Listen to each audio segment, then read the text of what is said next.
Welcome to my garden. Aloe vera को beginner plants भी कहते हैं क्योंकि इसको लगाना बेहद आसान है और बहुत ही आसानी के साथ आप इस पौधे को लगा सकते हैं क्योंकि इसको बहुत ज़्यादा मेंटेनेंस की ज़रूरत नहीं है। बहुत ही ज़्यादा लो केयर लो मेंटेनेंस प्लांट है और इसमें ना ज़्यादा पानी देने की ज़रूरत है, बल्कि ज़्यादा पानी से ये ख़राब हो जाता है। कम से कम पानी देना होता है, वो भी 3 से 4 दिन के बाद गर्मियों में, और सर्दियों में तो तकरीबन आप 10 से 15 दिन भी निकाल सकते हैं।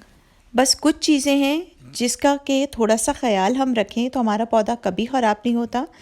एक तो ये पौधा वैसे ही देखें बेबी पप्स निकलते हैं साइड पे और बड़ी ही तेज़ी के साथ मल्टीप्लाई होता है।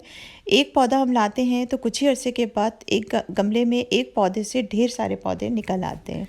बस आपने ये ख्याल रखना है कि जब भी आप नर्सरी से इसे लेकर आएँ तो इसकी जो सॉइल आप बनाएंगे वो उसके अंदर सैंडी सॉइल ज़रूर मिलाइएगा। नॉर्मल गार्डन की सॉइल लें, उस मिट्टी में आप अपनी सैंडी सॉइल मिलाएं और थोड़ा सा फर्टिलाइज़र, और बेहतर होता है अगर आप घर पे पत्तों का कंपोस्ट ही बना के उसमें डाल दें। जो हमारे सूखे हुए पत्ते होते हैं, छोटे छोटे पत्ते और वो टुकड़े जो सूख जाते हैं, तो वो पत्ते आप अपने मिट्टी में मिलाएं, थोड़ा सा खाद मिला दें और थोड़ा सा उसमें जो है रेत वाली मिट्टी मिलाएं और एक नॉर्मल गार्डन की सॉइल आप तैयार करें और वेल ड्रेन सॉइल लें। ऐसा ऐसा हो गमला जिसके अंदर पानी जमा ना रहे और नीचे से ड्रेन आउट हो जाए जितना भी एक्स्ट्रा पानी हो। नर्सरी से लाने के बाद इसको रिपॉट करना इसलिए भी ज़रूरी होता है क्योंकि नर्सरी वाले उस मिट्टी के अंदर कोकोपीट मिलाते हैं जो कि पानी को होल्ड करता है और अंदर जमा करके रखता है।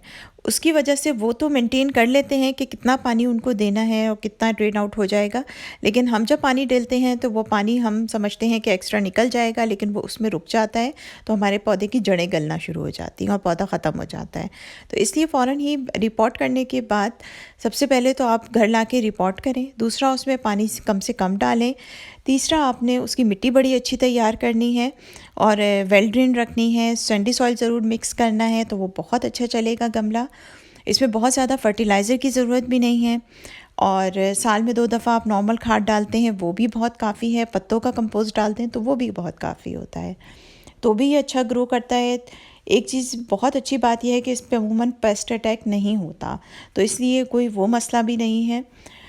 और दूसरा ये कि बस इस चीज़ का आप ज़रूर ख़्याल रखिएगा कि अगर आपने ज़मीन में लगाया है तब तो इतना मसला नहीं होता, लेकिन अगर आपने इसे ज़मीन में नहीं लगाया है और आपने इसको किसी गमले में रखा है तो गर्मियों के मौसम में इसको या तो आप शेड में रखिएगा या ऐसी जगह पे रखिएगा जहाँ ज़्यादा से ज़्यादा 2 से 3 घंटे से ज़्यादा बिल्कुल भी धूप ना आए। डायरेक्ट धूप से ये पौधा बिल्कुल कॉर्नर्स के जलने लग जाते हैं और पूरा ब्राउन ऐसा लगता है जैसे बिल्कुल झुलस गया है पौधा।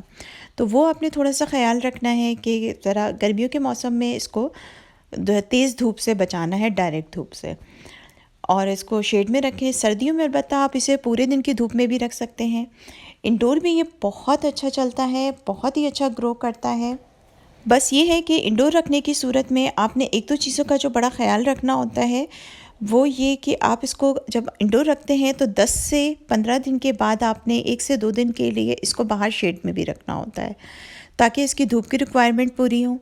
दूसरा ये कि जब आप इंडोर रखते हैं तो आपने इसमें पानी मज़ीद कम करना है, तो तकरीबन हफ्ते भर में पानी दें और बहुत ही 1-1.5 चम्मच से ज़्यादा इसे पानी ना दें, बिल्कुल कम से कम पानी देना है। और दूसरा ये एक चीज़ का ये ख्याल रखना है कि ऐसी जगह रखना है या तो यहाँ वहाँ पे खिड़की से कहीं से धूप आती हो, रोशनी आती हो, रोशन जगह हो, या आर्टिफिशियल लाइट इसको फिर 24 आवर्स की अच्छी मिले।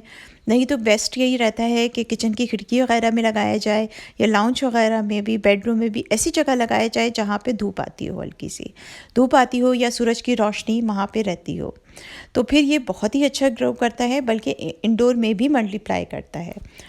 बड़ा ही लो केयर लो मेंटेनेंस प्लांट है, हार्ड टू ब्लाई प्लांट है। जैसे ये मेरा ये वाला पौधा है, ये बिल्कुल डैमेज हो गया था, टूट गया था, उसके बाद इसको मैंने निकाल के यहाँ लगाया।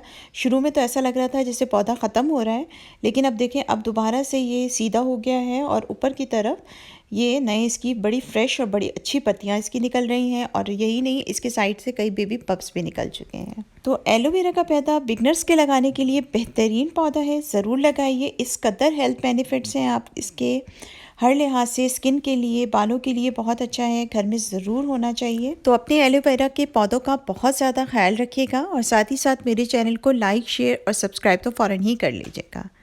Take care.